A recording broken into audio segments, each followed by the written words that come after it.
আমার স্ত্রীর গায়ে যেদিন প্রথম হাত তুলেছিলাম সেদিন সে শুধু ফ্যালফ্যাল করে আমার দিকে চেয়েছিল। থাপ্পড়ের বেগ এমন ছিল যে তার ঠোঁটের কোণে রক্তবিন্দু জমে গেছিল। নিঃশব্দে চোখ থেকে পানি ঝরছিল, তার কোনো প্রতিবাদ সে করেনি। আমি কিন্তু তার চোখের পানি দেখে গলে যায়নি, বরং আরো কঠোর হয়েছিলাম। তারপর থেকে দেখলাম আমার সমস্ত কাজকর্ম বেশ গুছিয়ে করত। কোনো কাজে আর ঝামেলা ছিল না। তখন বুঝেছিলাম নারীজাতকে মাথায় নয়, পায়ের তলায় রাখতে হয়। বেশি আলগা দরদ দেখালে বিগড়ে যায় এরা, তাই তাকে কন্ট্রোল রাখার জন্য পান থেকে চুন খসলেই মারতাম।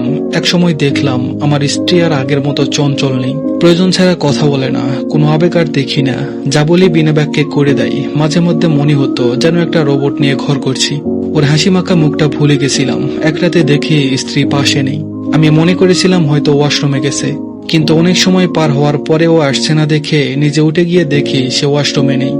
বাইরে বারান্দায় জায়নামাজ বিছিয়ে নামাজ পড়ছে। তখন বাজে 3:25।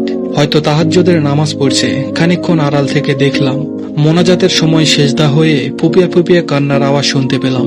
তার কান্না কখনোই আমার অন্তর অব্দি পৌঁছায়নি। আগে অল্প কিছু হলেই ফ্যাস ফ্যাস করে কেঁদে ফেলতো, বড্ড বিরক্ত লাগতো।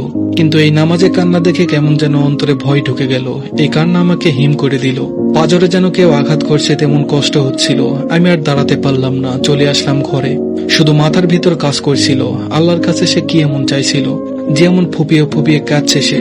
পরের দিন সন্ধ্যায় দেখলাম আমার স্ত্রী বারান্দায় বসে আকাশের দিকে তাকিয়ে আছে। আমি চুপচাপ তার পাশে গিয়ে বসলাম। আমাকে বসা দেখে সে উঠে চলে যেতে নিল। আমি তাকে বলি, কোথায় যাচ্ছ? সে ভীতু চোখে বলল, এই সময় তো চা খাও, আমি এখন চা করে আনছি। বললাম, আমার চা লাগবে না এখন, তুমি আমার পাশে বসো একটু। আমার কথায় সে কিছুক্ষণ বোকার মতো চেয়ে রইল। তারপর বাধ্য মেয়ের মতো আমার পাশে খানিকটা দূরত্ব বজায় রেখে বসে পড়ল। আমি ওর দিকে তাকিয়ে নরম সুরে বললাম, তোমার কি কোনো অভিযোগ আছে আমার প্রতি? এমন প্রশ্ন করাতে সে আমার চোখের দিকে তাকিয়ে থাকলো কিছুক্ষণ। হয়তো বুঝতে চেষ্টা করছিল কেন এমন প্রশ্ন করেছি হঠাৎ। অন্যদিকে তাকিয়ে সে শান্ত স্বরে বলল, অভিযোগ আমার আর কোনো মানুষের কাছে বলি না। যা অভিযোগ তা সব আল্লাহর কাছে পেশ করি। কারণ কিছু ঠিক করে দেওয়ার হলে তিনিই করবেন, আর না ঠিক করার হলে বদলে দিবেন। সবকিছু তার হাতেই। তাই কারোর প্রতি আমার অভিযোগ, রাগ, ক্ষোভ কিছুই নেই।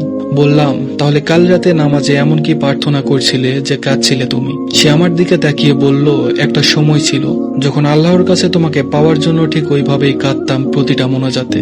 এখনো সেইভাবেই আল্লাহর কাছে চাই তোমার কাছ থেকে মুক্তি পেতে। আমার স্ত্রীর এই কথাটা সেদিন আমার কলিজা ছেদ করেছিল। একটা সূক্ষ্ম ব্যথা অনুভব করছিলাম। আমার কাছে মনে হচ্ছিল এর থেকে বেদনাদায়ক কথা এই পৃথিবীতে আমার জন্য একটাও নেই। আমার স্ত্রীর চোখের কোণে তখন পানি ছিল। আমি বুঝেছিলাম নারীকে কঠোর হয়ে কখনো আয়ত্তে রাখা যায় না। মেয়ে মানুষ আল্লাহর কাছে অত্যন্ত প্রিয় এবং দামি। তাই পুরুষের কাছে সে দাসী নয়। ভালোবাসা, সম্মান, ধৈর্য